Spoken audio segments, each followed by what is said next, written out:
get ready to rumble. Finally, the people have been wanting it for years and years, and it's going to happen. Two of the world's most high-profile tech billionaires, Elon Musk and Mark Zuckerberg, have agreed to fight each other in a cage match. Yep. You wanted it. You got it. You knew that if you hung in there long enough, this day would come when you would wake up and see the news. I don't care about Conor McGregor. I don't care about Tim Tszyu. All I care about is Zuckerberg v. Musk. Oh, my goodness. Musk posted a message on his social media platform Twitter that he was up for a cage fight with Mr. Zuckerberg. Zuckerberg, the boss of Facebook, of course, an Instagram parent company, Meta, then posted a screenshot of Musk's tweet with the caption, "Send me location." Oh,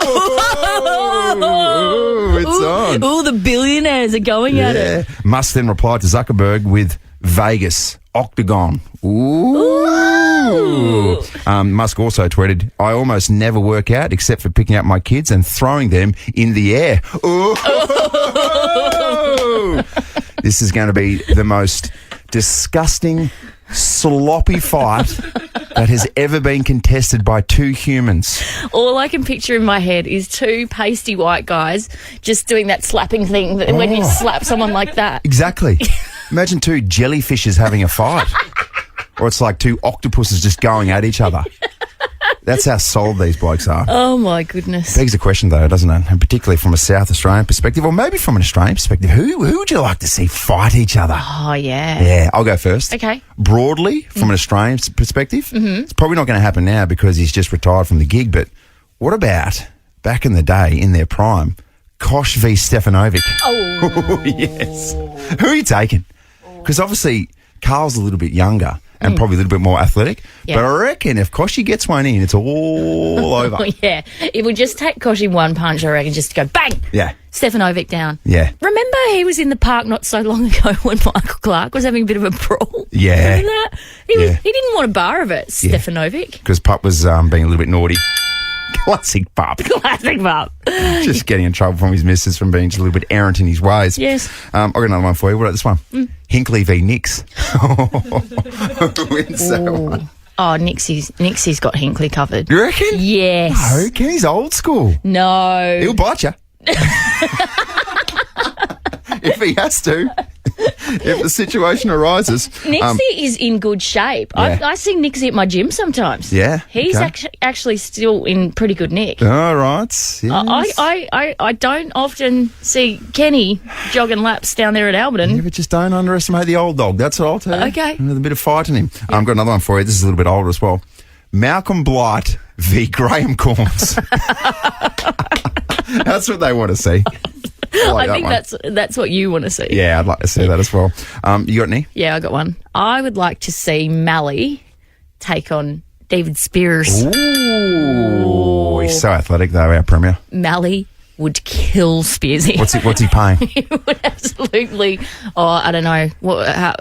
Spears would be what, 1,000 to 1? 1,000 to 1. Yeah. Jeez, I like those odds. Yeah, it's pretty good. Although Mally's paying $1 or $2, it's not really worth it, is it? Although Spearsy, I reckon, just would have to attack Mally's legs because Mally in the gym does arms and abs, and that's it. Yeah. Never done a leg day. So Spearsy sweeps his legs out from under him. Mally's gone. It's all done. I've got a few for you as well. Yeah. You can be involved in this. Yeah. What about this one? Jodie v Producing Boys. Who wins that battle? V who? Not you. What? Making boys. Oh. You're just a girl factory. What about this one? Jodie v Punctuality. Oh, who wins that one? That's Mate. really close. Mate, when you're as good as this gig as I am, I don't need to come in Okay. early. I got one more for you as well, and this is a big one as well. Who wins in this battle? Jodie v Non-Gregs. It's International Bring Your Dog to Work Day. Yeah. None of us took that seriously. Not one of us, except for Abby in the newsroom. Well done, Abs. I mean, who saw it coming? Yeah. Certainly not Tank and Tori, Abby's sausage dogs, who were sitting there looking around going, what are we doing here? What is this joint? And all they're doing, and poor little Tank's had a bit of surgery on his hind legs because he had, what did he have? Little dislocated Yeah, I back. think he had bad gout. Too much red wine for our Tank boy. So now Tank is sort of dragging his back legs around the studio. It's pretty cute. We've all been there too, Tank. Don't worry about that. big night on the red wines and you're just dragging yourself around. You after State of Origin, just dragging your two legs around the city. Tank might be a big Cats fan. He's dragged himself out of bed this morning after a big win last night. Exactly right. And it brings me to a point where I probably need to say publicly on International Take Your Dog to Work Day, thank you, Andrew Hayes, because you did me a massive solid a little while ago. Gosh. And I don't think you've ever quite recovered. So this is how it panned out.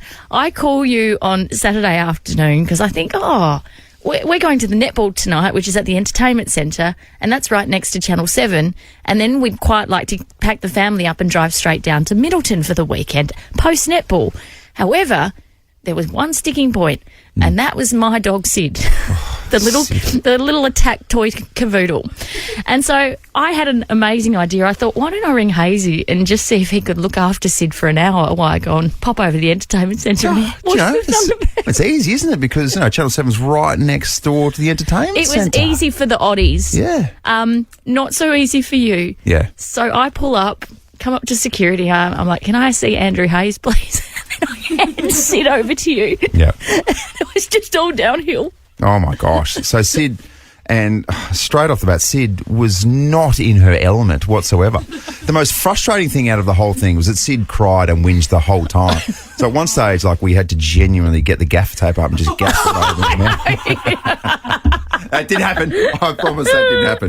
The most frustrating thing out of the whole situation was me sending you a text. You sending me a text saying, how's she going? And me saying, yeah, she's not loving it. No.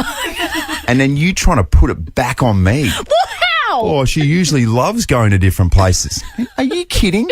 It's a dog who knows who its owners are, and you've gone, here you go, and you've just left a place it's never been to with a bunch of people it's never seen in its life. And for some reason, Sid was slightly upset. But that's apparently on me. Because what? I'm not treating her with the respect that she deserves? I never said that. But I was sitting at the game and I get a text from Bruce Abernathy. He's just taken a photo of you sitting there with Sid looking like you wanted the world to end. Yeah. Oh, jeez. But thanks, mate. Yeah, no, you're so welcome. That's what we do as well. And then you to believe, because sometimes messages get misconstrued via text. Yeah. Abba said, oh, he loves the dog. Yeah. And you were like, Abba said you love the dog. I was like, look at this picture. Look at it closely. It's called sarcasm. Have you checked out whatif.com's top 10 winter weekenders yet? How good's a what if tip? Launceston's in there, Canberra, Cairns, Tweed Heads. Book your winter getaway on the What If app. What if it's Aussie for travel? The biggest breaking story this town has ever seen. This is huge. Just got valuable info. This is so juicy. Jodies Juice. This is a bit of a scary story. So dozens of people were injured by hailstones the size of apples as they pelted concertgoers in Colorado on Wednesday night, with at least 7 people needing hospital treatment following a powerful storm. So this was at the Louis Tomlinson, former One Directioner. This was at his concert. Yeah, wow. Go off, Louis. Yeah. And then next minute, all these hailstones come flying down, and everyone said it was like something out of a horror movie. A total of 80 to 90 people were treated on the scene. Injuries included cuts and broken bones. Wow. That's a serious hailstone, isn't it? You don't want that when you go to a concert, do you? No, you don't expect it at a Louis Tomlinson concert. Maybe Metallica back in the day. Yes. What happened? Oh, I just got smashed. Smashed by a hailstone the size of an apple. Yeah. Yeah, good fun. Juicy. Juicy. Juicy indeed. Could comedian Celeste Barber be Julia Morris's dream pick as co-host on next year's 10th I'm a Celebrity, Get Me Out of Here? Of course, Dr. Chris Brown exited stage left to go to Channel 7. Yep. Boo. Yay. The pair caught up at the TV Week Logies nomination breakfast in Sydney this week, and Morris revealed at the event that while she wouldn't name a name, she would be working alongside next year her total dream pick. And then she put a post up of Celeste on the I'm a Celebrity Instagram page. So, see, she said that she would get to work with her dream pick, and then later on said my dream pick would be Celeste. Basically, yeah. So cryptic from Julia, isn't it? yeah, but even I can work that out. Yeah, I know. And when you can work things out, we all know they're pretty damn basic. That's exactly right. Juice. Now, Jennifer Lawrence, we love Jennifer Lawrence just because she's very real, keeps it reals, you know. She's an absolute international movie megastar, but she's very down to earth. And she has done an interview on a show called Hot Ones, eating hot wings. Have a listen. Okay. Nothing's worse than that. And the worst is over. I don't know what to... Nothing helps. I know. It just grows. It just grows. So much. I get it. Not handling the hot wings, it would seem. How do you go with hot stuff? Can't do it at all. No, not with your IBS. Maybe it would be good for me, actually. It'd kind of half clean me out. I did a thing when I was first at Nova. I did a thing where I ate 2 Carolina Reapers. What's that? Carolina Reapers are supposed to be the hottest chilies on the planet. Why would you do that? Oh, I just thought it'd be fun content. Anyway, I ate them and it was all fine. It was a little bit spicy going down and everything was all good. And I thought everything's play on. And then 20 minutes later, I was in the fetal position. Oh, really? It was really bad. And then a couple of hours later, in the next stage, it was much, much worse. Oh, yeah. I don't want to experience that ever again. Good content, though. Yeah. So there's a restaurant in the city called Golden Boy, which I absolutely love, but they've got a really hot dish, and it's so delicious. But like, I've been in stages where I'm like, bring me milk. I need milk immediately. Wow. It's that chili yee. So you like chili, but you can't handle it? No, I like the dish, but it was too hot. Wow. So I still ate it. Can you just order it mild? Perhaps. Maybe I'll try that next time. Okay. Says the man who was in the fetal position, trying to control his bowels after he had 2 of the hottest chilies in the world. But that's content, you know? And that's Jodies Juice. Wait a minute, Doc. Are you telling me you built a time machine? Hayesy on Miss Daysey. Yeah, it's Friday, let's get it! You! It's time for On This Days, a little trip down memory lane. The Friday version, which is just a little bit more fun than the rest of it. Oh, yeah. Everything's a higher level on a Friday. Yeah, 2006, let's go back, 23rd of June, film The Devil Wears Prada starring Meryl Streep, Anne Hathaway and Emily Blunt premieres in LA. I think we've all had a boss at some stage like Miranda, who's just a cold, hard Excuse the words cold and hard. Yeah, goodness me. 1991, Sonic the Hedgehog, a video game franchise created and produced by Sega, was released in the US and Europe. And when you were growing up in the 90s, it was you either had a Sega or a Nintendo, and it was quite the rivalry. There was nothing in between, was there? No, it was Mario v Sonic the Hedgehog. Or I had a Commodore 64. Oh, of course you did. You were playing Atari in Tassie. Yep. Atari! Oh my gosh! Yeah. Oh dear. Oh, they got Super Nintendo in 2018 down at Tassie. 1984, Richard Branson's Virgin Atlantic Airways commences operations with flights from Gatwick to Newark. I think that's pronounced. I don't think it is. Just got to say it with confidence. Newark. Anyway, good on to Dick Branson. He's done some really, really good things. 2022, Elvis, the movie, directed by Baz Luhrmann, opened in Australia. There are some who'd make me out to be the villain. Baz Luhrmann's done some things, hasn't he? What? You mean Baz Luhrmann? Luhrmann? Is it Luhrmann? Oh my gosh. How good's Darren Lehman? Former Australian cricket coach. I just finished saying everything's elite on a Friday. Look what you've done. You've gone and butchered Hayesy on this, Daisy. Come on. The number one song on June 23 in 2002 was Dilemma by Nolly and Collie. Oh no, it's Nelly and Kelly. Happy Friday, guys. Fitzy Fridays. Fitzy Fridays. Da, da, da, da, da, da. Fitzy Fridays. Welcome to Friday, Ryan Fitzgerald. The beautiful Hayesy and Jodie, thank you very much for having me on. It is my favourite part of the week as well. How come Hayesy copped a beautiful and I didn't? That's. Oh, yeah. No, Jodie, you're always beautiful. You know that. I've called you that for years. Thank you. Thanks, my love. Until I got married and then I had to stop doing it. Yeah. Because BJ was like, that's inappropriate now. She put her foot down and said, that is the last. You're calling Jodie that one? Yeah. Hey, Fitzy, a lot going on in particular as well. I don't know if this has caught your eye. I'm sure it has. But Zuckerberg v... Who's the other one? Musk. Musk. Elon Musk. What a couple of jellyfishes just going at it.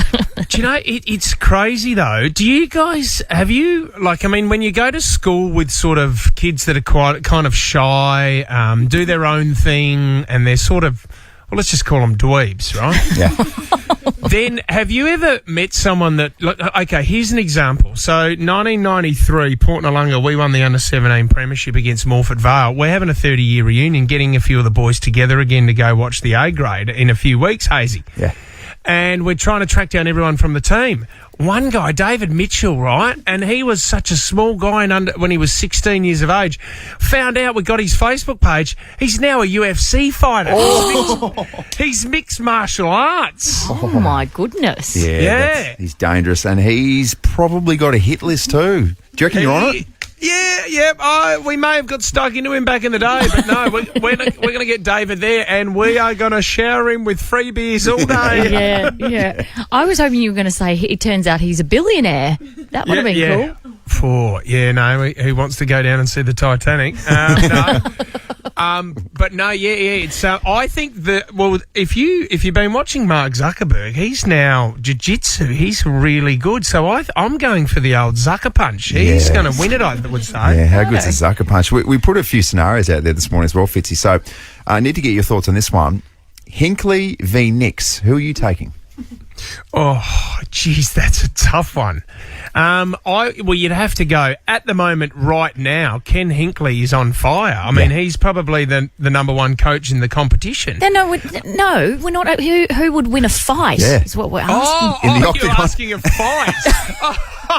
No, Nixie's tough. Ken's getting a bit old now. Nixie's in great nick. I would back Nixie for sure. I used to play footy with Nixie, and he can go. I tried to punch him a couple of times and he dodged them. So I would go the Crows coach. Yeah, see, I reckon Kenny be a scrapper, and I reckon and you're like, I've got him here. He'd bite you or he'd kick you, and you'd be like, okay, now he's back. He'd throw some dirt in your eye. Or squirrel grip. Yeah. What are you doing, Ken? No, Ken, this is a fight. We're not going down that road. Oh, wait up. If you want to, let's round 2. Let's go again. Fitzy, is there anyone you'd like to see go head to head in, say, the octagon? Oh gosh. Who would I like to throw in there at the moment? Geez, I'd like a political UFC would be quite good, wouldn't it? Wouldn't it? Yeah. Oh, the big potato. You put Peter Dutton in there versus a Barnaby Joyce. That would be quite fun. That would be quite. And then who's the guy who does the croc? Who talks about the crocs all the time? With the hat? Bob Catter, mad as a cut snake Catter. Yeah. Get Bob Catter in there versus an old Ron Casey. He's passed away now, but remember Ron Casey? Who did he punch on Ray Martin's show, that's Jodes? Right. Remember that? Yes, ages ago. He got out of his seat. Normie Rowe. He went over to Normie Rowe and just gave him one. Geez, that was unbelievable. You could see Catter as well, just pulling out all sorts of different things. What's that? What's that, Bob? Is that a shiv? Put that away. Well, there's a few executives here at Nova I wouldn't mind seeing in the octagon as well. What about UV Whipper? Ooh. We years and years ago, Jodes, we did this blind. We had to do a series of challenges, you know, the crazy days of commercial radio. And we had to do blind boxing. So we got into the ring and you were completely blindfolded. And I thought, well, because I'm blind, I can just go hell for leather here. And I was just throwing haymakers. I was letting off a lot of steam that I had built up with Whipper at the time. And I think I landed a couple. Oh, no. Felt great. Felt really good. Yeah. So and we now do that every quarter of the year. We do the blind boxing again just to get a few things off my chest. Yeah, right. Should we employ that? No. I don't think we'd have the same sort of vibe. Kill me. It's not bad. It's a great way. A boxing session in general is a great way to get things off your chest. Yeah, it's good. All right, we should talk footy. Collingwood, Adelaide at home on Sunday. Big test for the Crows. Huge test. Yeah, huge test. And you know what? I'm really looking forward to it. You know, if you're a group of these young kids, I think you have to be very excited about playing them at the MCG. We hardly ever get to play there. It's going to be really hard to beat them, and our record on the road this year hasn't been that good. So I think the Pies will get up, But it will be interesting to see how our boys bounce back from the bye, because everyone seems to be losing after the bye. Yeah, I've just realised I've said it. You've just shocked Jodie because I think Jodie had plans to go to Adelaide. So I'm just going to sit there. I'm just going to go there and sit there by myself and watch it on KO on my phone. Jesus, a shit crowd today. Oh my goodness. Hey, Fitzy, we appreciate catching up with you each and every week. And I'll tell you what, if your Crows do get up this weekend, it'll be an absolute shock, but a nice shock to the system. Yeah, it'll be great. Thanks for having me, guys. We'll speak to you soon. Very good stuff, See you, Ryan Fitz. Fitzgerald. Got a little treat lined up for you nice and early. Well, we thought let's start our Friday right this morning. And normally we play the diary at the end of the show, but we're going to play it at the start today. Little summary of the week, which is supposed to summarise the week beautifully in terms of, everyone getting an equal contribution, but it just sort of feels like you target everyone but yourself. No, I have done that this week, yes. That is correct. Yeah, and guess who cops it the most? Producer Zoe. No, Oh, okay. my good friend Andrew. So this is me just jotting down my thoughts and things that have happened, highlights, lowlights from the week. It just helps clear my brain. It's quite cathartic for me. Yeah, right. You're welcome. Therapy, they call it. Jodies Diary. Dear Diary, another week, another handball blitz school visit, so pay attention, kids. It was the week we asked the age-old question. What's an enema? And it's fair to say that Hayesy was having an outright shocker. Yeah. Unbelievable stuff. Really good. So you know what to do. If you haven't registered a bill yet, please do it at the Nova Player. Who would have thought that the beautiful man that is It's Lewis Capaldi. could completely and utterly derail Andrew Hayes and send him into a dramatic Capaldi capitulation? We'll do this again tomorrow. Have it on Hayesy, Lewis Capaldi. Next opportunity is a little bit tomorrow, but it's going to be very, very good. Can't wait for it. The spiral continued. All right, 13, 24, 10. First in, first breast. Oh, boy. I meant to say first in, best dressed. And all of a sudden, What I'm did you dropping say? the breast word. And then we hit rock bottom. Maybe you can get your mouth around the words when it comes to describing that competition, because you've had a shocker so far. It's been tough. Why? Well, what's going on? Every time Every time I try and talk about Lewis Capaldi, it's like he's just... You're an absolute disaster. Well, I guess, my friend, the only way is up. Maybe Josh Rochelle signing on to the Crows will bring this little sports reporter back from the brink. To celebrate, let's play the Rochelle TikTok. Oh, Rochelle on the telly. What'd you say? Josh Rochelle. Chili on the telly. Then it was time for Cane Toad Chat. 1935, cane toads were introduced in Australia at Gordonvale near Cairns when 101 arrived from Hawaii. Cane toads turned up and they were like, aloha. We've just come from Hawaii.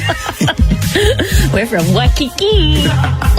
Diary, I wonder, and go with me here, if Hawaiian cane toads go to the toilet, do they use a bidet? Let's go to Abby in the newsroom.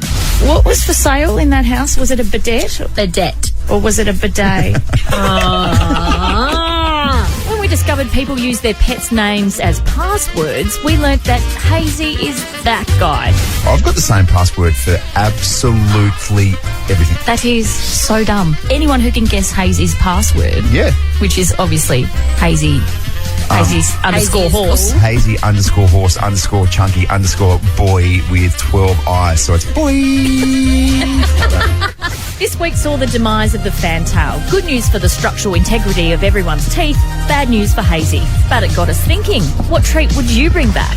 You know what I miss? Can you remember when you were a kid, and I can't remember what it's called, is it magic something, and you pour it on your tongue as a kid and it'll crackle? You go... Yeah, I think. And magic gum. And then it would turn into gum. And it was magic. Sorry, ladies and gentlemen, this is definitely a Tassie thing. Yeah, I'm kind of... Excuse me? Shut up. Shut up, Hayesy. Everyone's tried magic gum, right? Help a sister out, Emily from Athelston. Emily, tell me you know what magic gum is. Absolutely, I grew up with magic gum, but I must admit that I am also a Tasmanian. Josh Rochelle, have you tried my favourite confectionery? Chili on the telly, jelly on the belly. Flying through the valley, singing Nelly with the jelly. So to all the Hawaiian toads, Aloha. to our favourite re-signed crow, Jelly on the belly. thanks for your attention. Go off this weekend, kings and queens. All my love, Jodie.